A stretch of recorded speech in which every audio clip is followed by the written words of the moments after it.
Et c'est parti pour le 229e épisode du Coup Tordu. Le Coup Tordu, ici ça parle vélo, ça parle cyclisme. Le Coup Tordu, c'est un podcast de passionnés pour les passionnés. Alors dans l'épisode précédent, dans l'épisode 228, avec Latib et Phoenix, on vous a fait un épisode consacré à l'actualité vélo de ce début d'année 2025. On est revenu sur l'éventuelle taxe sur les gains des paris sportifs en France. On est revenu sur les fake news qui entourent actuellement Remco Evenepoel ou encore sur le management de mon Cédric, le management un petit peu particulier de Cédric Vasseur. On vous a donné également notre premier PLT dans le Coup Tordu, notre premier pari pour cette année 2025. Dans le prochain épisode, on fera un épisode consacré au mercato, le grand mercato de cette année 2025 avec Latib, avec Phoenix, peut-être avec Gilou, un épisode qui sera disponible le mercredi 16 février dans la soirée. Et puis après ça y est, la saison sera lancée. Vous retrouverez la grande preview du Tour de Under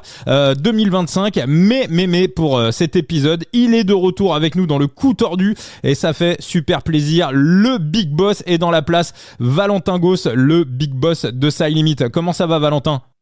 Salut Vincent, salut tout le monde, ça va bien et toi ?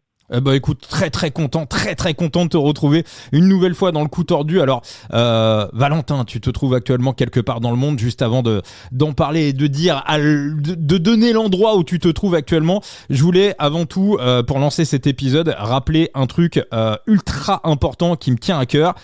C'est que cet épisode n'est pas sponsorisé par Side Limit. On peut parfois, quand on écoute et qu'on zappe sur les podcasts, tomber sur des émissions qui sont vraiment vendues à des annonceurs, à des sponsors. Par exemple, le gars qui fait Extraterrien parfois peut vendre certains épisodes à des marques.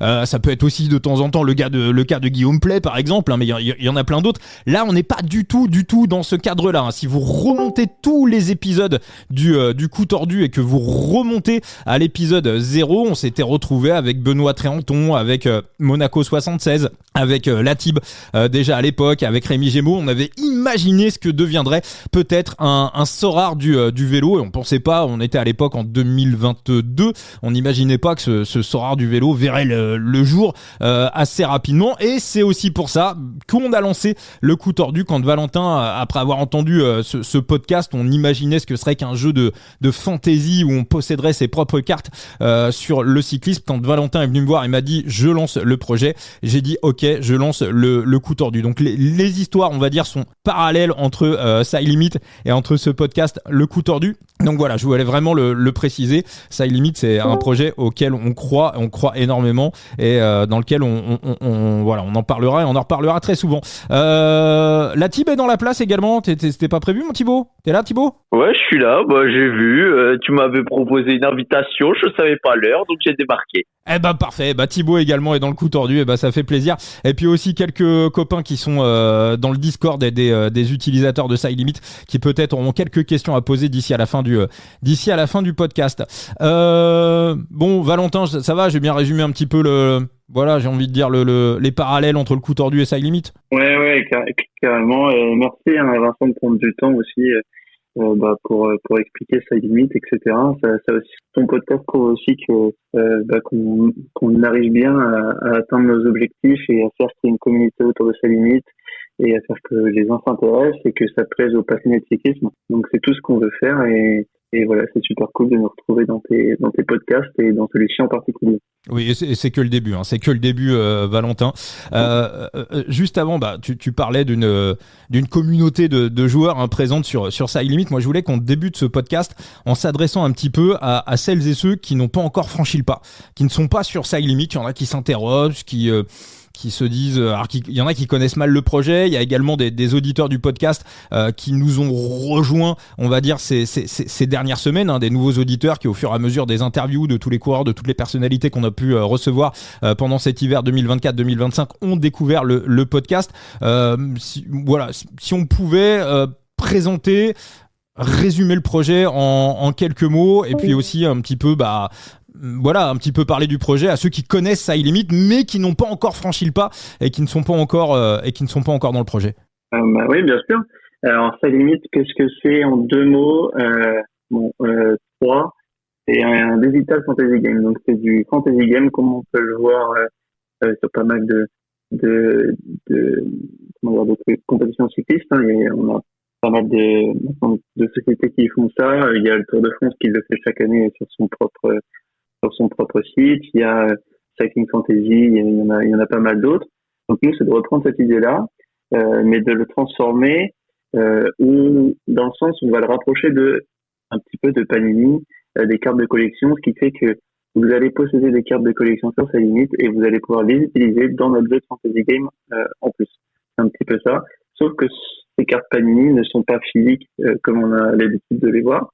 Donc ce sont des cartes sans limite et du coup les cartes sans limite elles ne sont pas physiques, elles sont digitales et du coup vous pouvez les obtenir sur notre plateforme et les utiliser directement en jeu sur notre plateforme. Ensuite, une fois que vous jouez, la particularité de sa limite comparée aux autres sites de fantasy game, c'est que vous pouvez gagner des récompenses qui sont le plus souvent des cartes que vous pouvez ensuite revendre ou réutiliser, mais aussi de la revendre directement et parfois quelques cadeaux en plus d'expérience physique. Je pense que j'ai un peu fait le tour. Le but du jeu, c'est d'innover aussi dans le cyclisme, de sa limite, hein, c'est de faire de rendre au cyclisme un peu la popularité qu'il a eu et qu'il a toujours, hein, mais aussi de pouvoir parler aux jeunes générations grâce au digital, grâce aux nouveautés, grâce aux jeux. Et l'avantage qu'on a, c'est que comme ce sont des cartes de collection, ça parle aussi un petit peu à tout le monde et à toutes les générations. Donc si on peut réussir à rassembler tout le monde autour d'un même projet et faire en sorte que à la fois ça marche pour les équipes qu'on a besoin, hein, parce que les équipes elles sont dépendantes des sponsors à 100%, ça n'existe pas encore même maintenant, tout à fait le droit à l'image. Donc si on peut faire le premier pas aux équipes et aller chercher d'autres revenus pour que ensuite elles aient l'opportunité de comprendre un petit peu comment ça marche et de développer toutes ces sources de revenus-là, et on en sera satisfait. Et puis on veut aussi satisfaire bien sûr nos utilisateurs et les passionnés de cyclisme, mais leur proposer une nouvelle façon d'interagir avec le cyclisme qu'ils voient tous les jours à la télévision. Voilà, c'est ça, hein, on devient le manager de sa propre équipe en achetant ses coureurs. Et vraiment, moi, l'aspect de Side Limit qui me plaît le plus, c'est vraiment cet aspect scouting, à savoir aller chercher des petites pépites, essayer de découvrir des coureurs en devenir, et une fois qu'ils commencent à monter, qu'ils commencent à percer, pouvoir ensuite les revendre sur le marché secondaire et faire des petits bénéfices. Hein, Thibaut, tu vas nous rappeler le petit coup que tu avais donné au début de Side Limit. Il y en a eu plusieurs, mais le plus célèbre.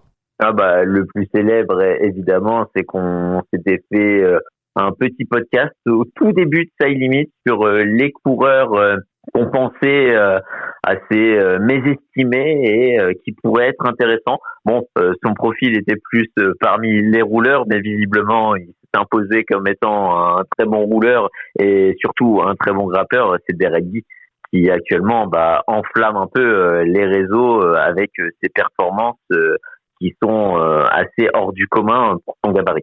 Oui, et on va rappeler que la carte unique de Derek Guy, tu m'arrêtes Valentin si je dis une bêtise, donc là les cartes uniques, on arrive vraiment sur les cartes les plus chères, et la carte la plus chère de l'histoire de Side Limit, elle s'était vendue à $540, si je dis pas de bêtises, juste avant le Tour de France. C'est bien ça, Valentin ? C'est ça, il me semble que c'est ça, effectivement. Ouais. Alors je vous rassure, hein, vous n'êtes pas obligé non plus d'avoir un budget illimité pour rentrer sur Side Limit. Moi, c'est ce que je conseille à tout le monde, hein, quand on me pose la question, qu'on me dit mais Vincent, il faut combien pour rentrer sur Side Limit ? Moi, je vous le dis, 0. Rentrez avec 0. Testez le jeu, regardez la Ligue 4, faites-vous la main sur la Ligue 4 qui est intégralement gratuite, et puis après 2, 3 semaines, 1 mois, 2 mois, prenez le temps qu'il vous faut, peut-être même une saison entière.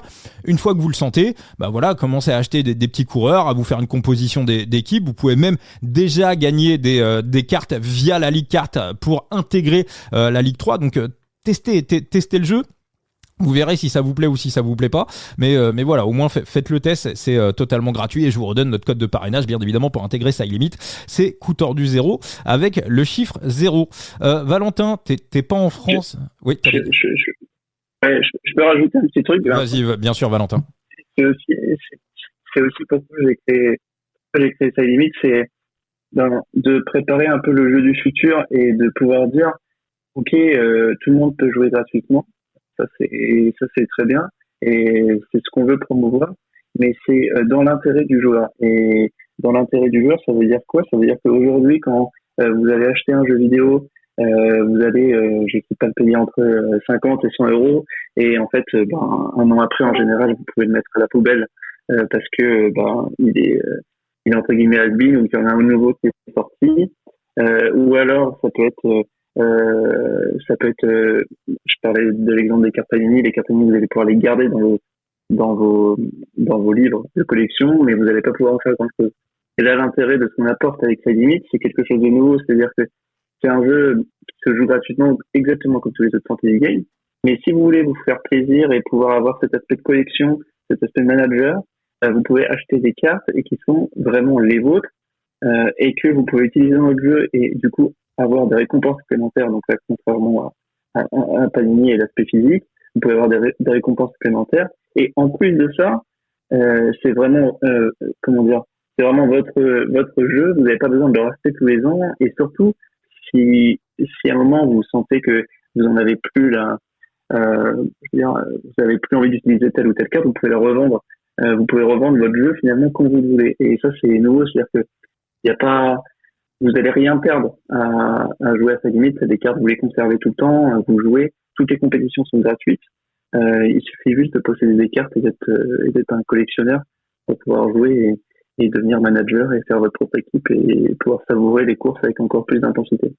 Parce que ça, c'est une question que doivent se poser certains soraristes qui sont en train d'écouter le podcast. On sait que, par exemple, on va en parler, parce que les parallèles entre Side Limit et Sorare, les deux jeux sont de plus en plus éloignés, donc on va parler de ça. Mais par exemple, sur Sorare, il y a des règles qui ont été imposées il y a quelques mois où les anciennes cartes, on peut continuer à les utiliser, mais on est obligé de passer par des sous-divisions pour essayer de revenir dans le jeu normal avec ces anciennes cartes. Toi, Valentin, tu nous le garantis, sur Side Limit, quand on a une carte, on peut l'utiliser ad vitam aeternam, bon, bien évidemment tant que le coureur est en activité, et puis même encore t'as même prévu des trucs dans le futur pour les cartes qui sont plus dans le jeu, si je dis pas de bêtises. Ouais, c'est ça. En fait, c'est exactement moi, quand il y a quelques années j'ai commencé à jouer sur Sorare, c'était exactement pour ça que j'avais commencé à jouer. C'était aussi parce que il y avait cet aspect, comme tu le dis, scouting, et la beauté de pouvoir aller chercher un jeune joueur et de pouvoir plus tard sa carrière aussi, ça c'est nouveau, c'est pas que l'argent, mais c'est aussi de savourer avec lui ses moments de carrière, ses victoires en cyclisme, ses victoires en football, mais de pouvoir savourer avec lui sa carrière et derrière de pouvoir se dire ok les gars, vous avez vu, je l'avais acheté, je vais prendre l'exemple de Pogacar, mais j'avais acheté Pogacar si sa limite existait, j'avais acheté en 2017 ou 2018 quand il était encore dans son équipe de développement, et aujourd'hui vous voyez, je vous montre que moi je l'avais acheté et que je l'ai toujours maintenant. Je peux la revendre, pour plus cher, mais en tout cas j'ai la preuve, je peux vous montrer déjà que moi je l'avais acheté et je l'ai utilisé pendant toute sa carrière, et c'est ça qui était beau dans Sorare au début. C'est pour ça que moi j'avais beaucoup joué à Sorare dans ces temps-là, et c'est un truc que je veux vraiment pas perdre sur Side Limit. Pour moi c'est vraiment ce qui apporte de nouveau dans le monde du jeu. C'est un peu l'essence même de nos types de jeux, c'est ça. Oui, là, même sans aller et même un exemple sur Pogacar, des exemples réels sur Side Limit, parce que là on débute la 3e saison de Side Limit, des exemples réels, on en a. Je veux dire, un mec comme Jelte Christen des Park Hotels qui se vendait sur le marché primaire au 3e niveau à l'échelon bleu, on va dire jusqu'au printemps 2024, qui partait vraiment à pas grand chose, qui a été signé à la Jayco Alula après une fin de saison mais complètement hallucinante, donc il bascule en World Tour. C'est le coureur de Conti de 3e échelon mondial qui a marqué le plus de points dans le monde en 2024 pour un coureur de Conti. Bon, là on a vu sur le marché hivernal, sa carte bleue de 3e échelon, elle partait à 22, 23, je crois, elle est même montée à $29. Donc ceux qui l'avaient chopé il y a 6-8 mois à l'époque où le coureur était encore sous les radars peuvent faire des plus-values de x15, x20, x30. Donc on a aussi déjà Pablo Castrillo, bien évidemment Giulio Pellizzari. Donc déjà on voit sur un laps véritablement très court de l'histoire de Side Limit, on voit déjà, Thibaut parlait de Derek Guy à l'instant, on voit déjà que cet aspect scouting est déjà réel et déjà présent vraiment finalement au tout début de l'existence de Side Limit. Thibaut, t'allais dire un truc.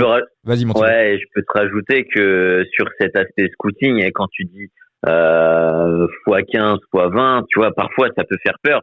Mais au regard des montants, c'est pas non plus des montants qui sont par exemple exorbitants comme l'a pu l'être Sorare à une époque. Donc c'est pas non plus un frein pour on va dire les plus petits investisseurs. Ah bah au contraire, hein, je veux dire, tu mets 50 centimes, $1, $1,50 sur une carte bleue, oui, tu fais x10, t'as gagné $15. Donc ouais, on reste encore effectivement sur sur des choses qui sont complètement humaines. Puisqu'on est dans le sujet, Valentin, on peut dire que la base de Side Limit, on va dire que c'était un petit peu de partir sur Sorare et essayer de développer un Side Limit du vélo. Sorare est parti dans un sens, Side Limit, on va dire, reste sur ses fondamentaux. Bien évidemment, le jeu évolue, mais on peut dire qu'aujourd'hui, début 2025, bon, quasiment le Sorare du vélo, on va arrêter de le dire, les comparaisons s'arrêtent là, on va dire, tellement les deux jeux partent on va dire dans deux sens un petit peu, pas opposés, mais on va dire chacun a ses évolutions, quoi. Oui, je pense que maintenant on peut le dire, ça fait suffisamment de temps que Sorare continue sa nouvelle stratégie pour que on puisse se dire qu'on n'a pas les mêmes stratégies pour le futur. Moi, je me rappelle, du coup, avant Side Limit, encore en février 2022, ou début d'année 2022, mais je crois que c'était février 2022, j'ai un souvenir d'avoir eu le pic de ma valeur sur Sorare à ce moment-là, et de m'être dit, là, c'est cool, il va y avoir encore des nouveaux utilisateurs arrivés, ça devrait encore prendre, etc. Et en fait, jusqu'à l'été 2022, Sorare avait commencé à vendre beaucoup de cartes sur le marché. Je me rappelle m'être dit, et du coup, au lancement de Side Limit, l'été 2022, Sorare va réguler un peu tout ça l'année prochaine. Ils ont fait une erreur, ils ont imprimé un peu trop de cartes, ils en ont vendu un peu trop. Ils vont quand même vouloir faire descendre les prix à fond. Et en fait, c'est pas ce qu'ils ont fait du tout. Et du coup, c'est moi, en septembre 2022, c'est là où j'ai pris la décision de vendre toute ma galerie sur Sorare. Parce que je croyais plus je pensais vraiment qu'ils allaient faire diminuer le prix des cartes et potentiellement après perdre de leur utilité, en tout cas perdre peut-être pas ce qui avait été promis, mais perdre ce qui avait été dit, qui était de toujours pouvoir jouer avec les anciennes cartes. Alors c'est toujours le cas sur Sorare, on peut toujours jouer avec ces anciennes cartes, mais comme tu l'as dit, je trouve qu'on joue plus le même jeu. C'est-à-dire que il y a plus cet aspect prospection, cet aspect gros gain potentiel, il n'existe plus avec les anciennes cartes, et du coup c'est plus le même jeu avec les anciennes cartes qu'avec les nouvelles. Et c'est ça que je trouve dommage. Mais après, ça c'est un avis personnel. Mais en tout cas, c'est vraiment là où je veux pas qu'on aille. C'est-à-dire que il faut que quand on achète une carte, on s'assure que elle ait toujours la même utilité tout au long de sa vie de carte. Et du coup, c'est là où oui, on se différencie beaucoup de Sorare. Après, on reste à peu près sur la même chose. Fantasy game, vente de cartes de collection digitales, c'est toujours la même base, mais la stratégie et l'utilisation des cartes est maintenant bien différente. Et puis il y a un point très très important que tu soulignes, c'est-à-dire que les valeurs des galeries sur Sorare se sont véritablement cassées la gueule. Moi je suis transparent, je le dis, j'ai investi 2000 € sur Sorare. Aujourd'hui ma galerie vaut à peu près 175 €. Et c'est pas juste une histoire de crypto-monnaie, parce que c'était de l'ETH sur Sorare. Alors on rappelle, c'est du stablecoin, c'est du dollar, c'est de l'USDT sur Side Limit, donc ça limite complètement la variance de l'USDC. Ouais, ça limite complètement la variance de la crypto-monnaie. La seule variance qu'il y a, c'est, on va dire, la variance entre l'euro et le dollar.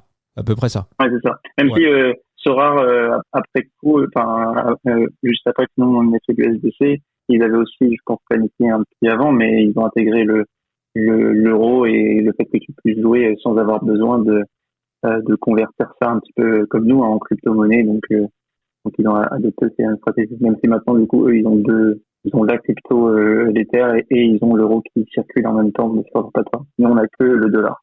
Parce que ma galerie s'était cassée la gueule, mais c'était pas uniquement une question d'ETH et de crypto-monnaie. C'est comme tu le disais, le nombre de cartes a été exponentiel, et on n'a pas eu un nombre de managers qui a augmenté parallèlement au nombre de nouvelles cartes sur le marché. Donc voilà, comme tout ce qui est rare et cher, et inversement, un verre d'eau, réfléchissez à ça, mais un verre d'eau dans le désert, ça a pas le même prix qu'un verre d'eau à Paris. Pourtant, un verre d'eau, ça reste un verre d'eau.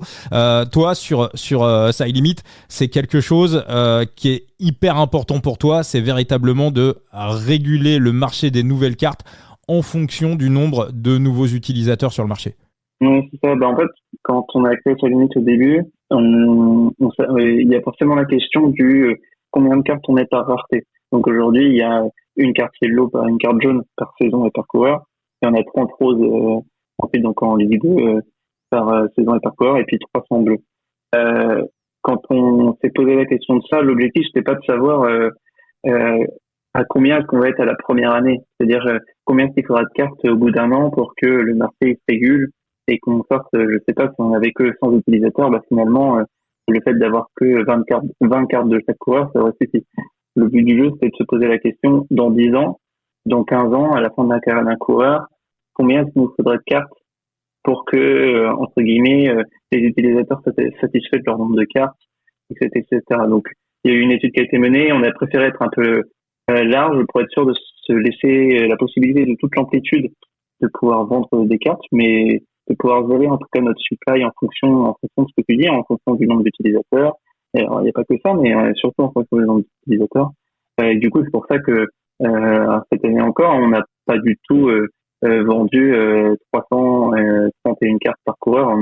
On doit être plus aux alentours de 40-50 en comprenant les récompenses.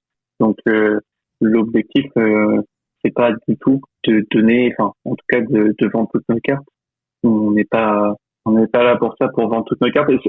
Ça va ouvrir un débat plus grand, mais c'était aussi une stratégie plus long terme au début, où en fait, je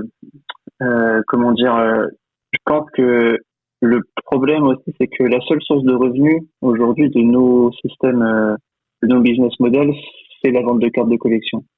Et du coup, le jour où on a besoin de cash, on a besoin d'argent comme société, parce que toute société a besoin de vivre et a besoin d'argent. Le jour où on a besoin d'avoir de l'argent, la seule solution, c'est de vendre plus de cartes. Et sauf que si on vend plus de cartes, mais qu'on n'a pas plus d'utilisateurs, forcément, comme tu l'as dit, c'est ton exemple de verre d'eau, forcément, ça va faire descendre le prix des cartes. Et du coup, on va avoir encore moins d'argent puisqu'on va vendre des cartes encore moins chères. Et du coup, on va devoir encore plus vendre de cartes. Et du coup, le prix des cartes va encore plus diminuer, etc., etc. C'est un cercle qui ne s'arrête jamais. Et c'est là où on voulait pas arriver. On voulait pas se dire qu'on en serait là dans 5 et 10 ans. C'était un truc qu'on avait identifié au début, vraiment très très au début. Moi, je me rappelle à la création de SciLimit, on avait demandé des avis à d'autres joueurs Sora, etc., de ce qu'ils pensaient de stratégie. Et du coup, dès le début, l'objectif c'était vraiment de pouvoir avoir tout le contrôle sur le fait de ne pas décevoir les utilisateurs tout au long de leur expérience dans SciLimit. Et ça a été un objectif principal, et on s'est donné les moyens d'y arriver et de pouvoir faire en sorte que ce sera toujours le cas pendant les dizaines d'années à venir. Alors, pour vendre des cartes, bien évidemment, faut avoir des équipes sous licence. Valentin, juste avant que tu nous dises l'endroit, parce que je le rappelle, tu n'es pas en France, tu es à quelques heures de décalage horaire de Paris, donc on va révéler. Moi-même, à l'heure qu'il est, je ne sais pas du tout où tu es. On va en parler dans quelques minutes. Est-ce que, alors justement, pour vendre des cartes, faut avoir des équipes sous licence.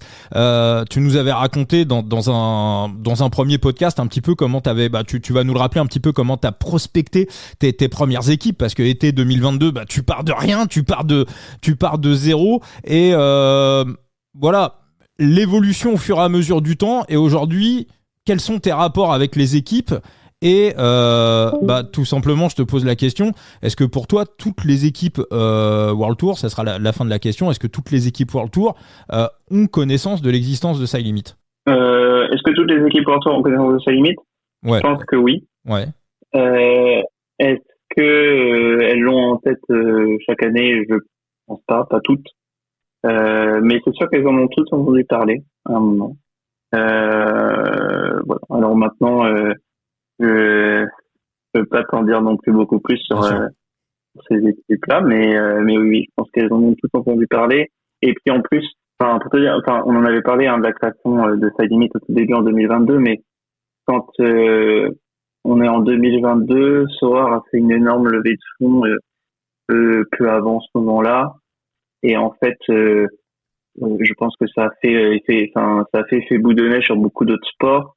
Et quand on s'est lancé en 2022 et qu'on a parlé aux premières équipes, les grosses équipes, les World Tour, nous ont dit, vous n'êtes pas les seuls à vouloir vous lancer là-dedans. Donc elles avaient déjà bien connaissance du sujet à ce moment-là. Ça c'est sûr. Donc et alors, après je sais plus, tu me posais d'autres questions sur la différence en fait entre la manière dont était perçu le projet en 2022, je crois que tu avais prospecté les équipes en envoyant des mails un petit peu comme des bouteilles à la mer, et tu avais eu qu'une ou deux réponses.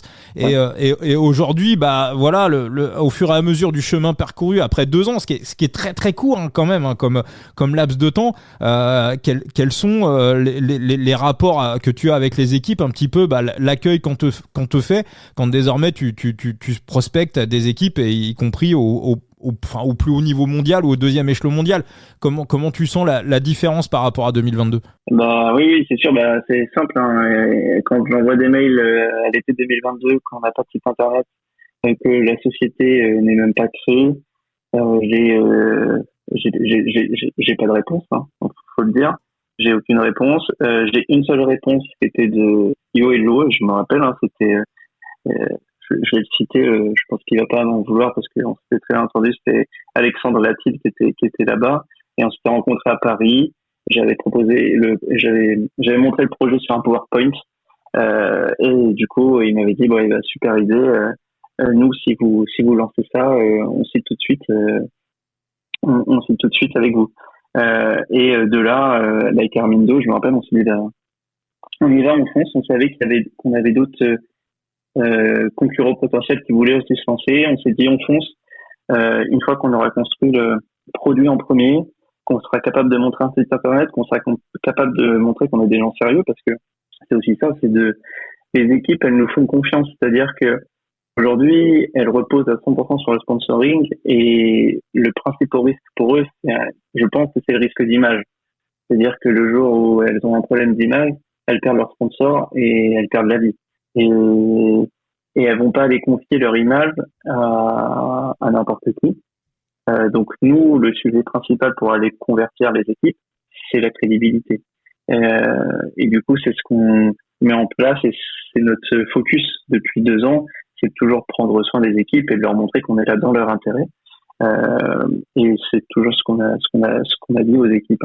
Et du coup, avec Armindo, je me rappelle, on s'est dit à l'été, vas-y, on fonce, on investit, on met pas mal d'argent, et on y va, on crée en premier, et on verra ce que ça donne les équipes un peu plus cotées, on va dire, les pro teams, les World Tour, on verra ce qu'elles nous répondent à ce moment-là où on aura le produit, et la preuve est que ça a marché, puisque dès la fin d'année 2022, on a signé 2 équipes en plus, maintenant en tennis, mais surtout en janvier, avec le lancement de la saison, et puisqu'ils ont vu que notre site vraiment fonctionnait et que ça marchait, on a pu signer Israël à la première tech.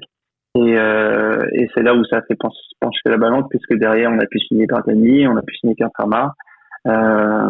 Donc je veux dire, je sais pas si on a pris un risque avec Armindo de tout lancer au début et de vouloir être le premier, parce que on savait que les équipes allaient vouloir faire partie du projet, mais il suffisait qu'elles aient confiance en nous pour pouvoir signer avec nous, et c'est ce qu'on est en train de construire depuis le début. Donc on peut dire que ça marche. Et sur mon rapport avec les managers aujourd'hui, avec les managers existants des équipes, ça se passe très bien, puisque on n'échange pas du tout tous les jours, parce qu'ils ont suffisamment de travail, et moi aussi. On essaye de prendre le moins de temps possible de leur calendrier, parce qu'ils sont surchargés, et qu'ils sont focalisés sur les sponsors, surtout aujourd'hui. Donc nous, on veut juste les aider, leur faire gagner du temps, de la visibilité, et ça, ils le comprennent plutôt très très bien, surtout tous ceux sont sur sa limite, ce sont des équipes avec énormément d'ambition, qui comprennent bien les projets à long terme comme nous, donc ils savent qu'il nous faut du temps pour devenir incontournable, pour réussir à aller chercher tous les utilisateurs qu'on veut dans le monde entier. Donc on garde toujours de très bons contacts. Et puis on l'a dit, je sais plus il y a combien de temps, mais aucune équipe n'a voulu résilier le contrat. Tout le monde continue toujours d'année en année. Donc c'est que tout le monde est satisfait. Et ça c'est super pour nous. Donc on est plutôt très content de nos relations avec les managers. Alors voilà, deux choses importantes. Je rappelle déjà c'est Armindo Fonseca avec qui tu as lancé le projet Silent, qui a couru 3 Tours de France dans les années 2010, qui est aujourd'hui responsable de la communication chez Arkea, hein, c'est ça ? Tout à fait. Ok. Voilà, Armindo Fonseca. Et la deuxième chose, quand tu dis que toutes les équipes vont repartir, donc tu nous confirmes que la Tudor sera bien présente en 2025 sur Silent. Oui, je vous confirme que la Tudor sera bien en 2025 sur Silent en 2025. On attend les photos. Ça devrait pas trop tarder, je pense, mais ils seront bien là. Donc. Alors ça, c'est quand même... Il n'y a pas de souci, c'est un... Ouais, Thibaut, là, ça te fait réagir parce que c'est quand même... Pour moi, de mon point de vue, il y a quand même 2 mecs qui arrivent dans le jeu. Ouais. Et ça, c'est une véritable évolution. Pour moi, c'est un des points tournants de Silent. Vas-y, Thibaut. C'est forcément, et pour Valentin et pour les joueurs, une plus-value énorme que d'avoir à disponibilité des coureurs qui sont à la fois historiques et encore performants comme Alaphilippe, et des coureurs qui sont tout autant performants et ambitieux comme Marc Hirschi. Et puis c'est peut-être un gage pour se dire et pourquoi pas plus, parce que ce qui manque actuellement, c'est peut-être le manque d'équipes World Tour. On a pas mal de petites équipes, mais c'est vrai que quand on parle de Silent à certains, il manque peut-être un peu plus de World Tour, mais pour le coup, une équipe comme Tudor est un gage, et puis l'engagement de l'équipe Israël montre un peu la voie à toutes ces autres équipes. Mais est-ce que pour toi, Valentin, c'est pas une petite frustration de ne pas avoir plus de World Tour? Non, franchement non, parce que je vais vous dire la vérité, on aurait pu en avoir de World Tour, il aurait fallu... Je parlais de la crédibilité qui était peut-être ce qui faisait signer les équipes le plus. C'est ce qui ressort, parce que pour elles, il faut comprendre que ils ont tout à gagner à signer avec nous, puisque elles vont avoir plus de visibilité, elles vont avoir plus de fan engagement, elles vont faire parler plus d'elles, ça va aussi leur permettre d'aller chercher peut-être de nouveaux sponsors, parce que public plus jeune qui va les suivre, et du coup potentiellement s'ouvrir à de nouveaux sponsors qui cherchent une audience un peu plus jeune, et puis aussi financièrement, parce qu'on leur reverse une partie de la vente des cartes. Donc elles ont tout à gagner à signer avec nous.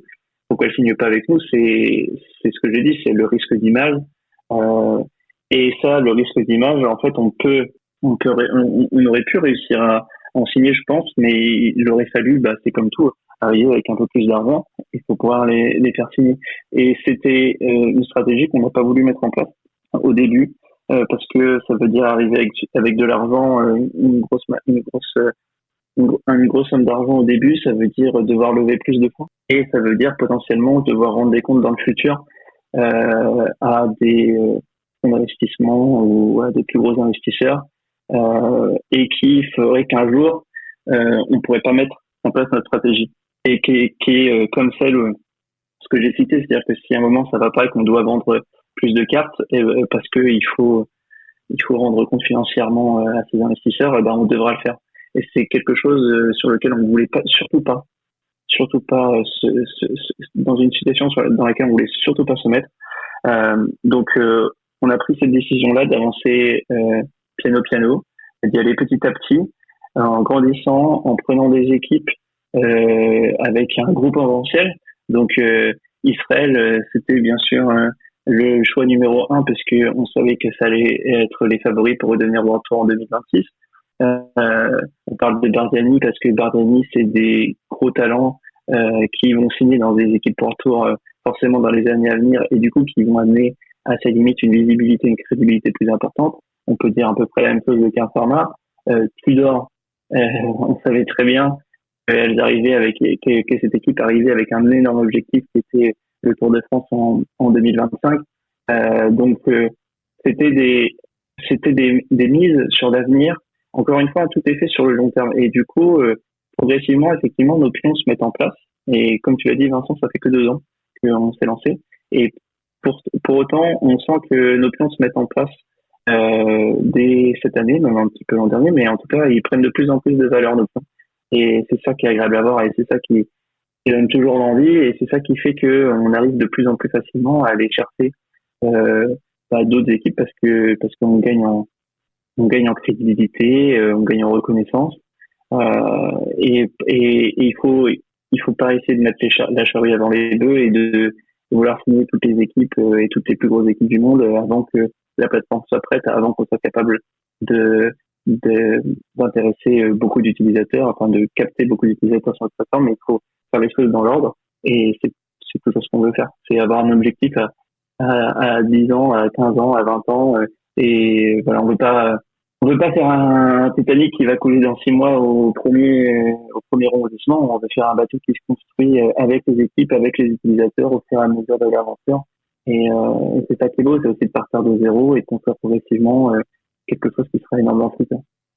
Alors on rappelle quand même, parce que bon, à la Philippe, tout le monde le connaît, Hirschi quand même numéro 6 mondial en 2024. Donc on a le 6e coureur mondial. Jusqu'à présent, je crois que le meilleur classement UCI des coureurs de Side Limit, je crois que c'était Corbin Strong, il me semble, qui était aux alentours de la 38e place. Donc là, on se retrouve avec évidemment un top coureur mondial et une star comme Julien Lafilippe, qui va être la plus grosse star du jeu de Side Limit. Valentin, est-ce que dans tes contacts avec les managers, est-ce que tu sens que les managers de la jeune génération, par exemple, je sais pas si tu as dealé directement avec Fabien Cancellara ou en tout cas avec des gens, j'imagine des gens qui gravitent autour de lui dans l'organigramme de la Tudor. C'est que c'est une équipe assez jeune, donc voilà, qui peut comprendre l'intérêt d'un jeu comme ça, limite. Moi, par exemple, il y a quelque chose tout le temps, un exemple qui me fait halluciner, et je le dis parce que je la vois souvent. Je sais pas s'il nous écoute, mais je vois souvent Madame Madio qui est Jennifer Madio, donc la femme de Marc, qui nous suit sur les réseaux sociaux. Donc voilà, peut-être que Marc Madio a un retour de ce podcast du coup tordu. Donc on va dire que c'est plutôt Marc, il est encore jeune dans sa tête, mais c'est un petit peu l'ancienne école. Moi, ce qui me fait toujours halluciner, par exemple, c'est de savoir qu'un mec comme David Gaudu joue à fond sur Sorare. Gaudu est à fond sur Sorare, mais pourquoi la Groupama, ils ont des coureurs qui sont dans ce système-là. Je crois que Madouas aussi est dessus. Pour moi, c'est complètement un non-sens. C'est comme si, je sais pas, on avait un joueur du Paris Saint-Germain qui était sur Side Limit et qui était et que le mec et que le PSG était pas sur Sora. Donc, est-ce que tu sens, voilà, c'est ma question.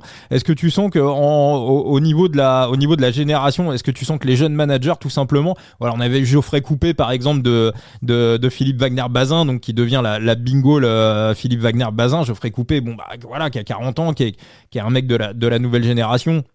Enfin, au niveau des managers, en tout cas, lui comprenait parfaitement l'ADN du projet. Donc voilà, est-ce qu'il peut y avoir un conflit de génération quand tu présentes le projet à certains managers ? Bien sûr, franchement, forcément, c'est obligatoire parce que quand on présente le projet, qu'on dit qu'on est 100% digital,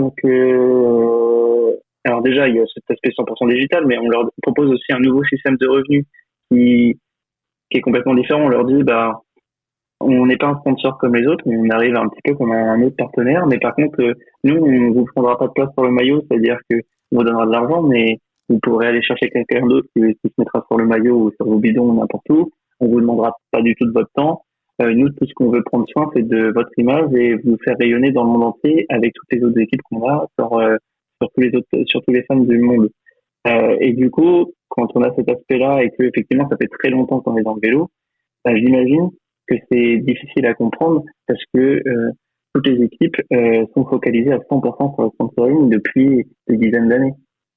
Et du coup, forcément, quand on arrive avec un aspect un peu plus jeune là-dessus, on arrive beaucoup plus à accrocher sur le côté jeu, sur le côté digital. Donc on comprend l'intérêt qu'il va y avoir directement pour les fans, pour les utilisateurs, et du coup on arrive à comprendre quel intérêt ça peut apporter à l'équipe, que ce soit en termes de visibilité, mais derrière ce que ça va amener en termes aussi de sponsoring. Donc forcément c'est beaucoup plus facile. Après tu parlais d'exemple de coureurs de la Groupama, des J. Encore une fois, c'est pas les coureurs qui décident de ce que font l'équipe. Et puis il y a c'est ce que je disais, il y a pour eux c'est le risque d'image qui est très important, donc elles prennent ces choses pas très au sérieux. Donc avec toutes les équipes, que ce soit grosses ou petites, on a énormément de relations, on discute chaque année, on essaye de comprendre si elles nous disent qu'elles veulent pas signer, on essaye de comprendre pourquoi. Et souvent c'est parce que effectivement ce risque d'image est trop important et que aujourd'hui on n'est pas encore assez gros pour que eux puissent présenter sa limite sereinement auprès des sponsors. En tout cas, c'était ce qui se ressentait en 2022, en 2023. Je vais pas dire ce qui se passe pour 2024, mais c'est un petit peu ça. Donc oui, là je joue beaucoup, mais la crédibilité de sa limite joue beaucoup. Et pour autant, sur l'âge, tu vois, je peux être parfois super surpris parce qu'effectivement, je sais très bien qu'avec des jeunes managers, ça va beaucoup plus se passer. En 5 minutes, je vais pouvoir expliquer le jeu, etc. Et pour autant, on a signé Tarteletto, pour qui ils ont compris le jeu, etc. Ils ont trouvé ça cool. On parlait de l'équipe Philippe Wagner. J'avais échangé directement avec M. Wagner qui avait adoré l'idée. En 5 minutes, je lui avais présenté le téléphone et il avait adoré l'idée. Il avait tout de suite compris. Il m'avait dit, ah oui, mais ça, du coup, ça veut dire qu'on peut faire ça dans le jeu, etc. Il s'était tout de suite sur le jeu. Et ça, c'est aussi super sympa de pouvoir parler à toutes les générations parce que, en fait, on est tous réunis autour de la même passion et de pouvoir comprendre qu'on a un impact pour tout le monde. C'est la beauté de sa limite. Question d'état d'esprit, véritablement que de questions d'âge, mais voilà, moi je trouve en plus que des mecs comme je verrais parfaitement la Groupama et encore plus la totale énergie dans le projet. Je trouve qu'il y a des valeurs communes avec ce que fait Madio, ce que fait Jean-René Bernaudot. J'espère que c'est des équipes qu'on verra très très bientôt dans le jeu. Alors 2025, Valentin, on y est. Tu te trouves actuellement quelque part dans le monde. Est-ce que déjà t'y es pour des vacances ou est-ce que t'y es pour le travail ou pour les deux? J'y suis ni pour les vacances ni pour quelque chose en particulier pour le travail. Donc c'est juste une opportunité d'aller faire une petite pause ailleurs, une petite pause de pouvoir travailler d'ailleurs parce qu'en fait ça fait maintenant plus de 3 ans qu'on est sur sa limite et même que forcément moi j'avais aussi un travail avant et là ça fait très très très longtemps que j'avais pas pris de vacances. Donc cette année j'ai pu prendre mes vacances, ma première semaine de vacances. J'ai pu célébrer mon mariage cet été, prendre une semaine de vacances. Et ça fait du bien de fou de pouvoir prendre du recul parce que je pense qu'il y a toujours des moments pour établir la stratégie, pour réfléchir à comment est-ce qu'on va faire pendant les prochaines années à venir, comment est-ce qu'on va établir notre stratégie et comment on va le mettre en place. Et puis il y a des moments, comme c'est le cas depuis 2 ans et demi, pour être la tête dans le guidon et mettre en place ce dont on a réfléchi avant et de pouvoir le mettre en place. Et donc ça tout ce qu'on voulait mettre en place pendant les 2 ans qui viennent de passer, on l'a fait. Et donc là, c'est arrivé en 2024 où finalement le site tournait plutôt bien. Il y avait beaucoup moins d'impératifs et j'ai eu le temps de prendre de la réflexion sur comment est-ce qu'on va faire pour atteindre les objectifs de 2027, 2030, qui sont les meilleures stratégies à adopter. Et du coup, là, moi je te le dis, je suis à la Réunion, donc voilà, depuis 2 mois et je reviens début février en métropole. D'accord. Donc avec ma femme. Voilà, j'ai suivi ma femme et puis voilà, donc travail à fond la semaine, on est tous les deux notre travail, on travaille tous les deux à fond, donc on travaille la semaine et les week-ends. Première fois aussi que j'ai mes week-ends de libre, donc randonnée le samedi et classe de dimanche. Donc c'est plutôt cool de profiter du soleil, ce qu'on n'a pas eu en France l'été dernier. Est-ce que tu nous préparais pas la diagonale des foules? Non, clairement pas. Non. Et pourtant, à La Réunion, là, quand on fait des randos, c'est dur, c'est très dur. Mais ceux qu'on croise, c'est incroyable. C'est en fait tous ceux qui vont faire des randos, ils le font mais en courant. Et sauf que on fait 20 km avec 1000-1500 mètres de dénivelé. Moi, je fais pas ça. J'ai pas le niveau d'Armindo en tout cas. Ça la résistance. Mais alors du coup de la position, voilà, t'es à la Réunion depuis quelques semaines. Est-ce que t'as pu en profiter pour prospecter un petit peu le marché asiatique, rencontrer des teams qui seraient éventuellement à quelques encablures de l'endroit où tu te trouves? Ouais, en fait il y a quelques avantages. Effectivement, ce que tu dis, c'est que l'an dernier, je me retrouvais, je crois qu'il y a une journée où je me retrouve à faire un rendez-vous effectivement à 4h du matin en France avec une équipe asiatique parce que là-bas il devait être 10 ou 11h. Donc je me réveille à 3h30, 4h du matin, je fais rendez-vous avec eux. À 11h, j'ai rendez-vous avec une équipe européenne. Et au final, à 19 ou 20h, j'ai eu un rendez-vous avec une équipe américaine. Ce qui faisait la particularité d'une journée plutôt très longue. Du coup, effectivement, là, il y a quelques équipes pour lesquelles ça a largement raccourci le décalage horaire, donc ça a été une opportunité. Mais pour autant, il y en a eu d'autres encore cette année où, du coup, ça l'a allongé. Donc pas forcément une bonne chose, mais au moins, moi, c'est toujours avec un grand plaisir que je rencontre les nouvelles équipes et elles nous écoutent avec autant d'intérêt, donc ça pose pas de souci. Puis la Réunion, c'est qu'à 3 heures de décalage, donc pas eu de soucis, pas eu d'impact sur la vie très limite.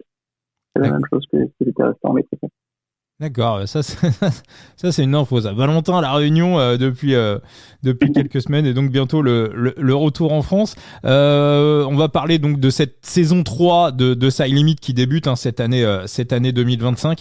Valentin, alors on va parler un petit peu des évolutions tout d'abord. Le Side Limit va changer de site internet et on peut le dire, l'appli va arriver dans les semaines qui viennent.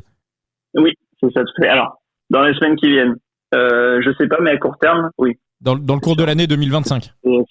Ah oui, bah j'espère avant. L'objectif c'est de sortir dans les premiers mois, donc j'espère que la fin du premier trimestre on l'aura. C'est en cours de développement. Là aujourd'hui, en fait, c'est ce que je disais, c'est-à-dire que pendant l'année, on a fait un énorme travail de repenser ce qu'on a fait, parce que ce qu'on a dit, c'est que avec Armindo, quand on a lancé le site, on s'est dit vas-y, on y va, on le monte en 6 mois. Donc forcément, il y a des choses qui sont pas passées à la trappe, mais sur lesquelles on n'a pas pu tout superviser sur le développement de la plateforme.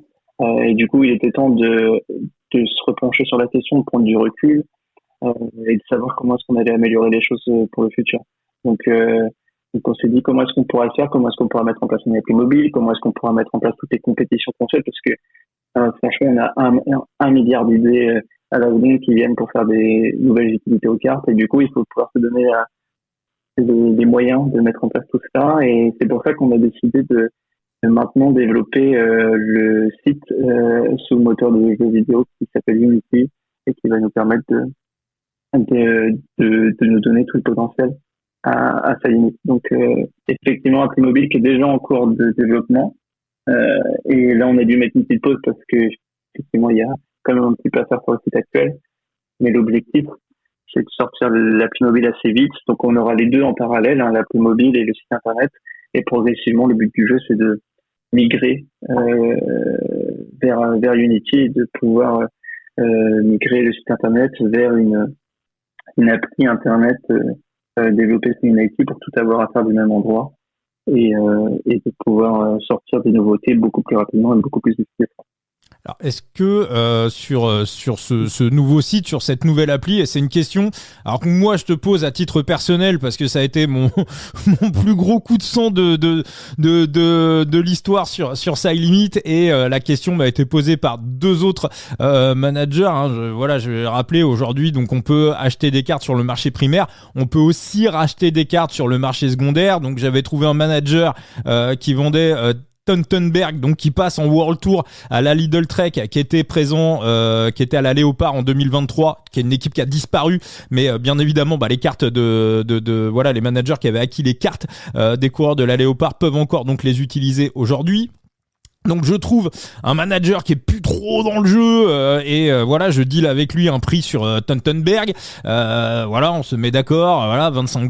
Bon, voilà, je le deal à un très très bon prix et il la met en vente sur le marché secondaire. Il se passe même pas 10 secondes et là il y a un certain Benko. Benko, si t'es à l'écoute, je t'embrasse. Réponds à mes messages un jour. Donc là il y a un certain Benko qui arrive et qui dit putain, Teutenberg à 25 balles, c'est cool. Clac, il clique dessus alors que c'était moi qui m'étais fait chier pendant un mois à retrouver le manager sur les réseaux sociaux. Donc ça je le dis, voilà, ça je l'ai encore un peu en travers de la gorge.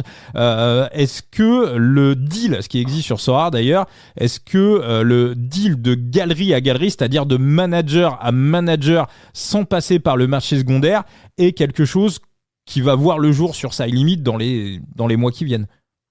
Alors, c'est typiquement le genre d'évolution que on aimerait pouvoir mener beaucoup plus vite. Et du coup, c'est aussi pour ça qu'on veut migrer, le site internet.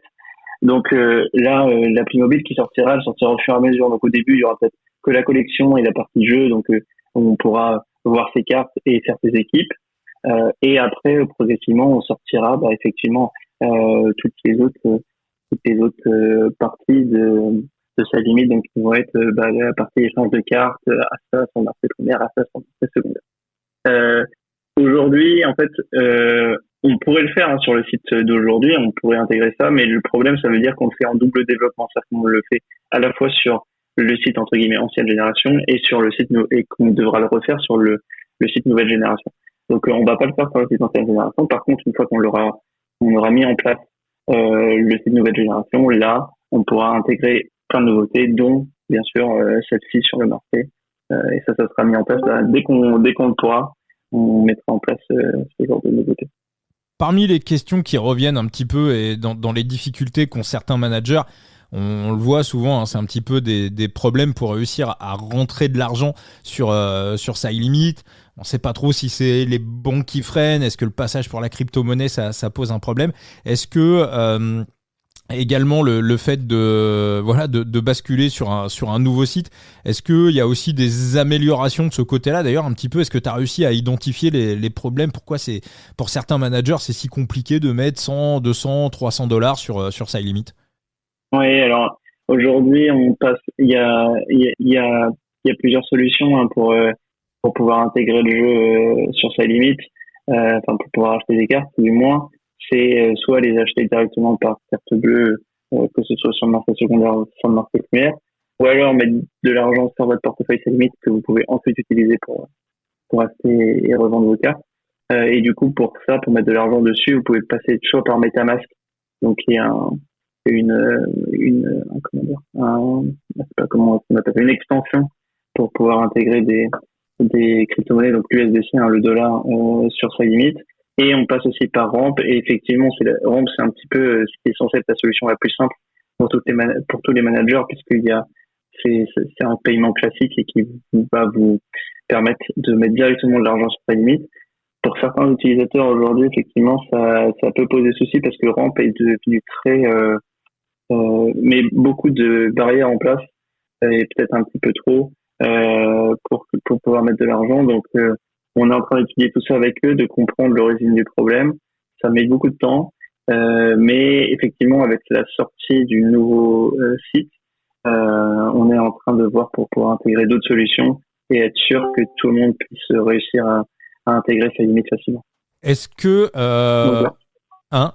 quelqu'un allait dire quelque chose? Ouais, c'est pareil, c'est-à-dire que on est sur une stratégie, on va pas tout mener en deux développements sur un site et le nouveau site, et on va privilégier tout mettre notre budget sur le nouveau site pour que vraiment il soit prêt le plus tôt possible et qu'on puisse intégrer des nouveautés beaucoup plus rapidement que ce qu'on fait aujourd'hui parce que on n'était pas satisfait de notre capacité d'évolution sur l'ancien site. T'allais dire un truc qui Ok. Ouais, et parmi ces éventuelles nouveautés, je parle pas forcément de 2025. On le sait, Side Limit, c'est un peu cette inspiration sorariste. Ça s'inspire aussi un peu de cet esprit Panini. Et on le voit actuellement sur d'autres types de jeux. payant ou gratuit, il y a une petite influence et là je pense un peu à l'esprit Panini, mais version Side Limit avec cette petite touche de modernité. Est-ce qu'on pourrait pas avoir cet esprit un peu Pokémon TCGP avec l'arrivée d'éventuels boosters? Tu vois à peu près l'esprit? Tu veux dire des packs? Ouais. Ouais, c'est ça. Alors les packs, ça peut être une bonne idée. C'est une très bonne idée, hein. Ça se fait beaucoup. Il y a, même sur les jeux, hein, on peut parler de FIFA avec Ultimate Team, quand on a fait sa force de proue de vendre des packs, etc. Le problème des packs, c'est que c'est pas forcément voulu par tous les pays. Et du coup, si je prends l'exemple, il me semble que en Belgique et aux Pays-Bas, c'est beaucoup plus contrôlé. Je suis pas sûr que FIFA puisse vendre des packs. Je suis même quasiment sûr qu'ils peuvent pas vendre de packs directement avec de l'argent sur ces pays-là. Donc il y a quand même des soucis parce que effectivement sur le pack on doit annoncer les probabilités de chance de garde de telle ou telle carte. Donc c'est à réfléchir. Voilà, il y a encore quelques barrières pour ça. Je peux pas te donner plus de détails. Il faut que ça avance. Pas de souci, je comprends, mais je me disais qu'en plus avec l'essor vraiment de l'application Pokémon TCGP qui fait un buzz fou, je me dis en le transposant sur des jeux de fantasy gaming, ça pourrait être quelque chose qui est intéressant. C'est sûr. C'est à voir dans ce qui peut arriver dans le futur. On se ferme pas de porte et je vais pas te dire que c'est impossible et je vais pas te dire que c'est sûr, mais je peux pas te dire ce qui va en être vraiment. Mais je note que c'est déjà un truc qui a été réfléchi vu que tu as une partie de la réponse avec la législation un peu globale. Je me suis fait Bon, je vois qu'il y a un petit peu de monde dans le Discord, parce que j'avais donné, voilà, pour ceux qui nous écoutent en podcast, j'avais également donné le lien de l'enregistrement du podcast à quelques utilisateurs, quelques managers de Side Limit.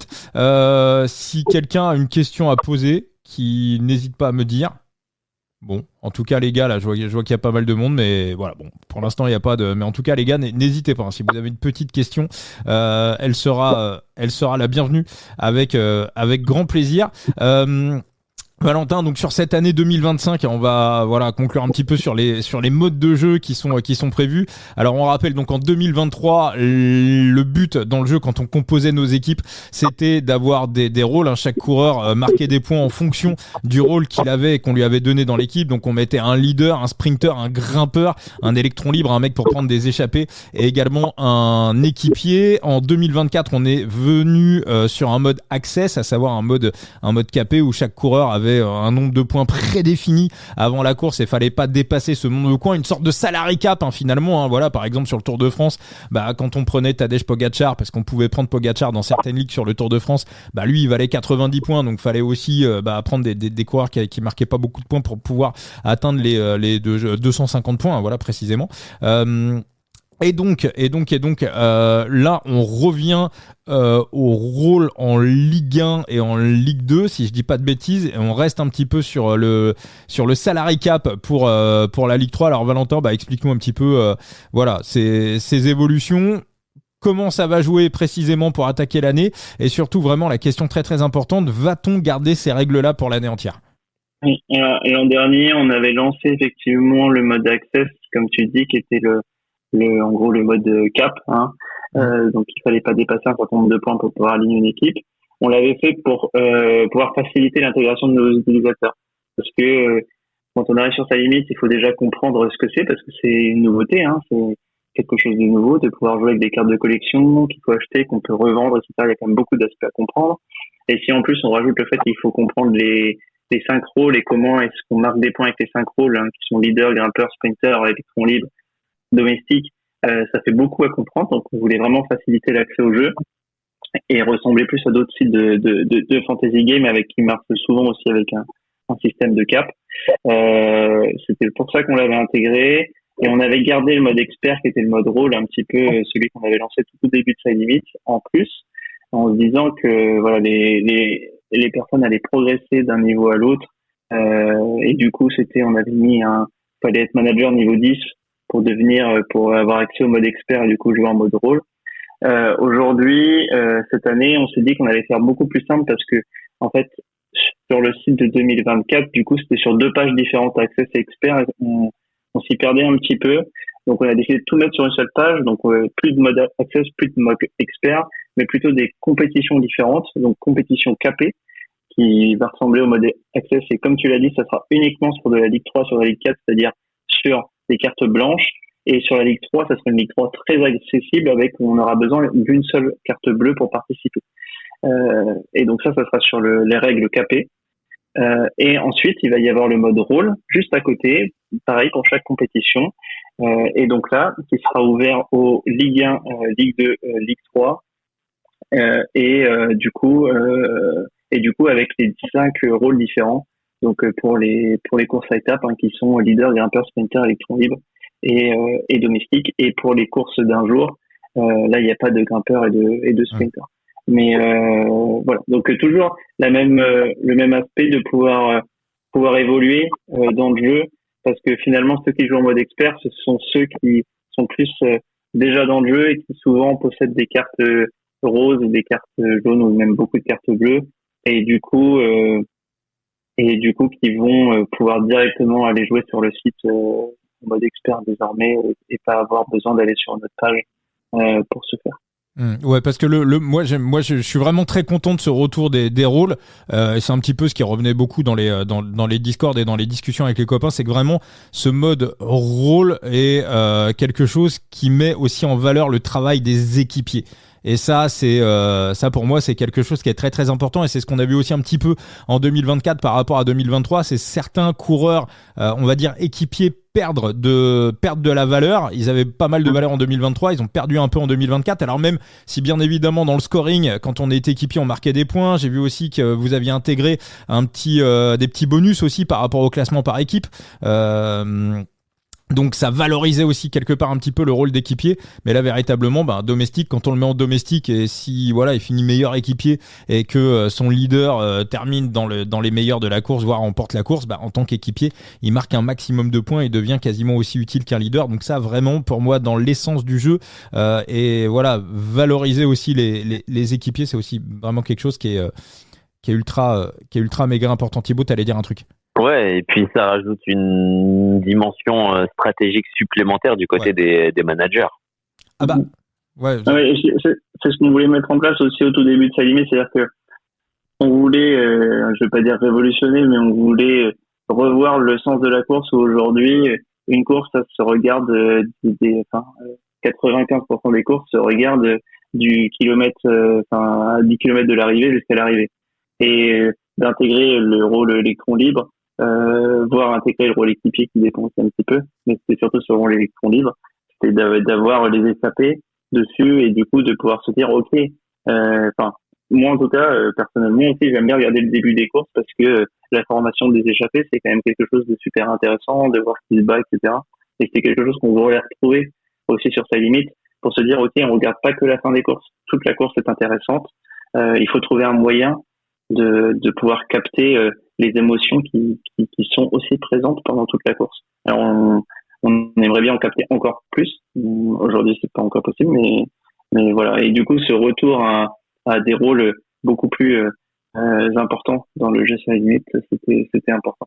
Oui, c'est entièrement réussi, parce que je peux te dire que, voilà, je le dis pour vous tous qui êtes à l'écoute du podcast, vous vibrez dans les 15-20 dernières minutes de la course, mais ceux qui sont pas encore sur Side Limit, si vous avez aussi envie de vibrer pour la composition de l'échappée matinale, voire de la composition de l'échappée publicitaire, si jamais c'est une étape de sprint, là aussi, ça va rajouter du piment à vos compétitions, et c'est aussi une manière un petit peu de réussir à être compétitif sur Side Limit, on va dire, avec des galeries à pas cher, tout simplement. Si vous réussissez à choper le mec qui prend l'échappée matinale, très souvent on a des coureurs qui sont vraiment très peu chers sur le marché primaire, qui peuvent de temps en temps prendre ce type d'échappée. Alors bien évidemment, si c'est un mec qui prend que des échappées, forcément son prix va monter, c'est ce qu'on a vu avec Maël Guégan en 2023.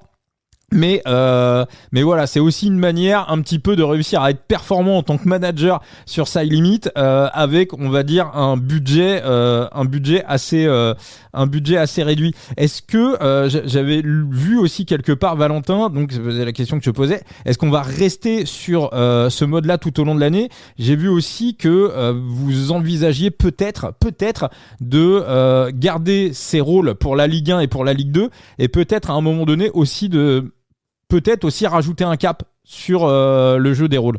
Oui, alors, comme d'habitude, l'objectif, c'est pas de changer les règles en cours d'année. Donc, ça, c'est fait pour que ça puisse perdurer dans l'année. Et pas que vous deviez changer votre stratégie en cours d'année, vous les managers. Mais après, ça peut être en fonction soit de nouvelles équipes, donc de nouveaux coureurs qu'on arrive à voir sur le jeu, soit du nombre d'utilisateurs aussi. On pourra, et si on développe le nouveau site internet assez vite et qu'on puisse mener les améliorations que l'on souhaite rapidement, on pourra effectivement rajouter soit effectivement des ligues dans certaines compétitions, mais peut-être aussi rajouter des compétitions dans le futur, etc. C'est pareil, on s'en porte, on sait où est-ce qu'on veut arriver et maintenant il faut qu'on mette tout en place là au cours des mois à venir pour développer la solution que l'on souhaite. Et une fois que ce sera fait, là on pourra vraiment passer à l'échelon supérieur et accélérer dans d'autres choses que le développement du site internet. Une autre question qu'on m'a posée également sur la mise en vente des cartes sur le marché primaire. Donc depuis le début de l'année 2025, on a eu 2 sessions de vente de cartes. Là, on enregistre le dimanche 12 janvier. Là, par exemple, ce dimanche soir, donc voilà, au moment où on enregistre, il va y avoir une session de vente de cartes. Alors bien évidemment, si vous nous écoutez le lundi ou le mardi matin ou plus tard, cette session est passée. Comment ça va se passer au niveau des ventes de cartes sur le marché primaire?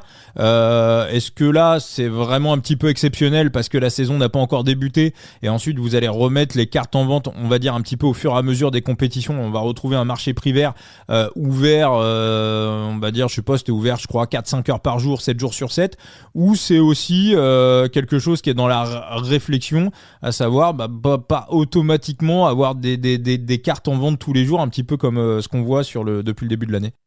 Non, là c'est exceptionnel parce qu'on a reçu beaucoup de photos.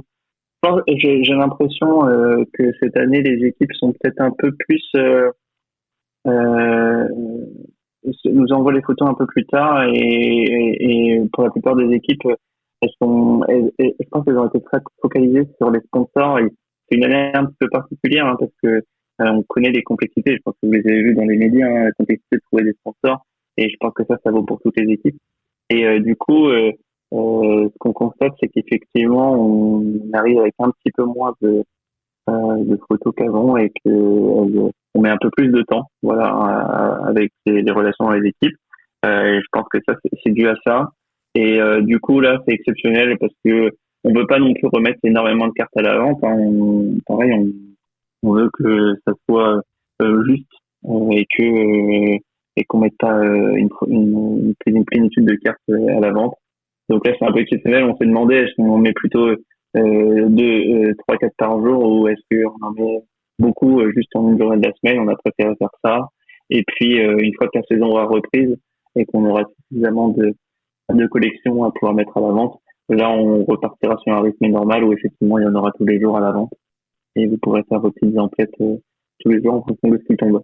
La Ligue Prestige, c'est l'année dernière, il y avait, je le dis, pour ceux qui ne sont pas sur Side Limit, il y avait des ligues Prestige, une ligue flandrienne, une ligue Grand Tour, une ligue ardennaise. Ça aussi, c'est quelque chose qui disparaît en 2025. Alors, c'est pareil, on se ferme pas de porte. D'accord. Ça va aussi sûrement dépendre de ce qui va se passer sur le développement et si on arrive à tenir nos délais. Donc, on se ferme pas de porte. Se ferme pas. D'accord. Je peux pas te dire plus. Au fur et à mesure du temps, quand on connaîtra les évolutions, on pourra vous en dire plus. Mais aujourd'hui, on est là en cette période de l'année, on est quand même très focalisé sur la nouvelle saison, mettre en place des nouvelles compétitions, le nouveau calendrier, les nouvelles cartes à la vente, les nouvelles photos qui arrivent.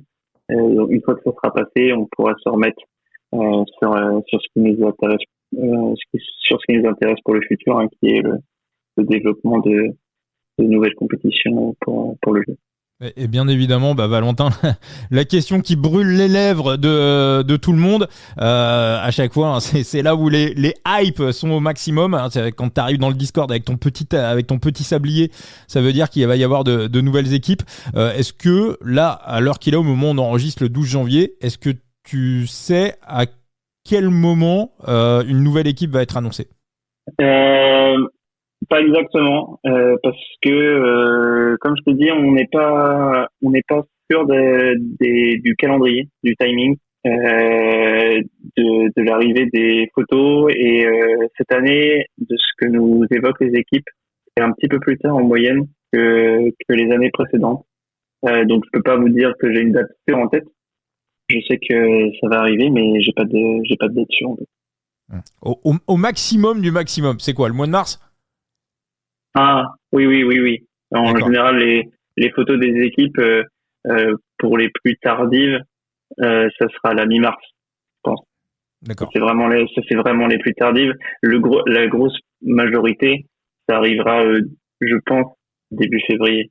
Enfin, en tout cas, elles nous mettront certainement à disposition les photos début février, mais février, le temps de faire les cartes, etc. Ouais, ça arrivera un petit peu plus tard, mais je pense. Mais voilà, un petit peu plus de retard que d'habitude.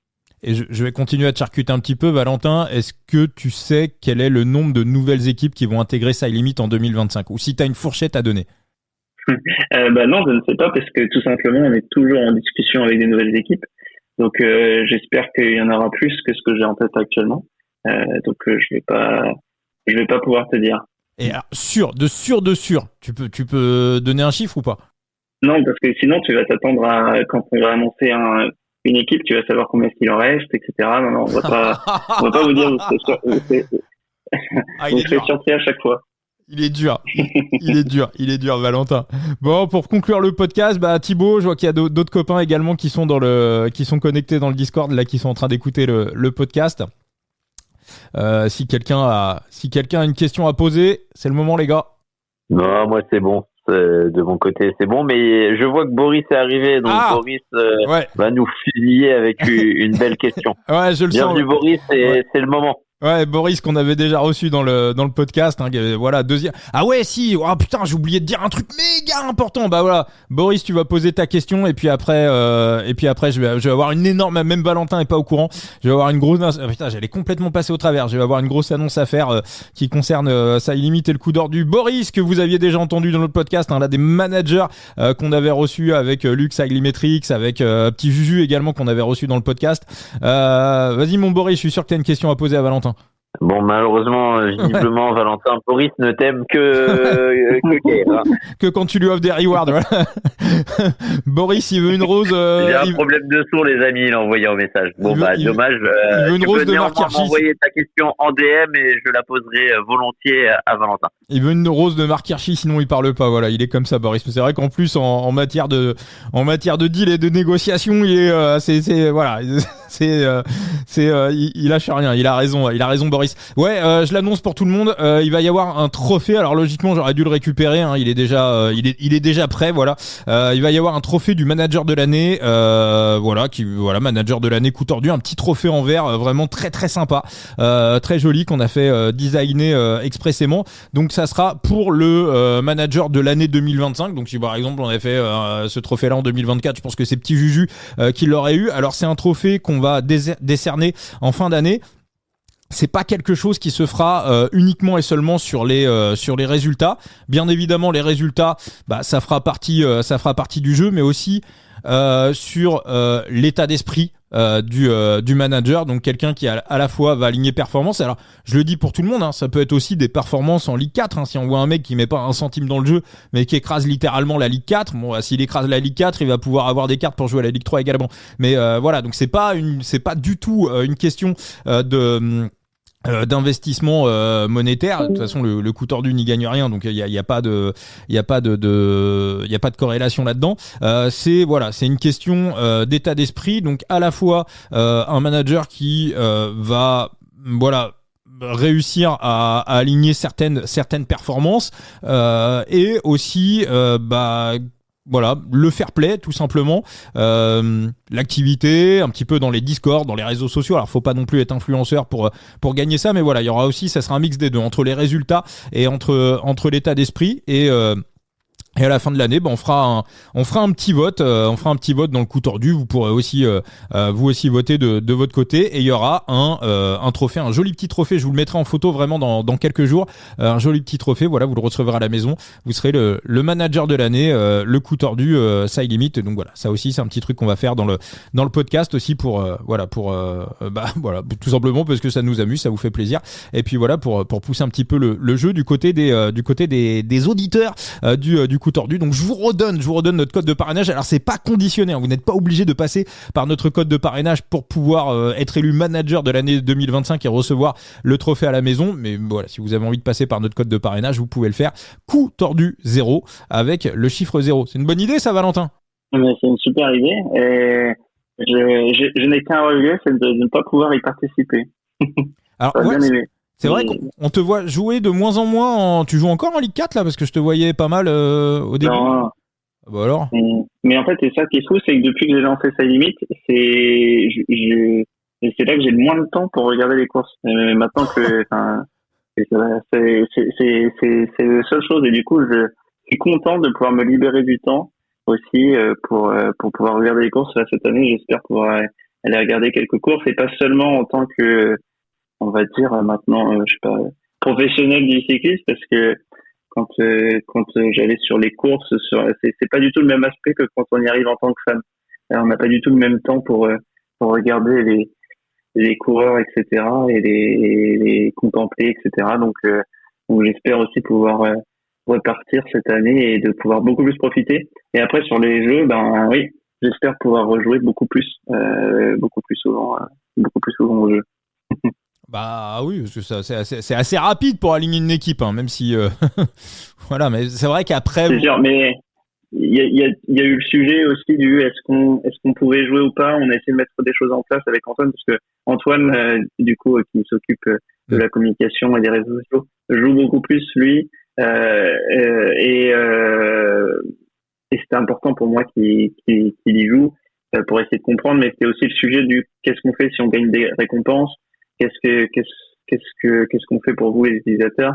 Donc c'est pas évident à mettre en place parce qu'on veut pas on veut rien gagner en faisant ça.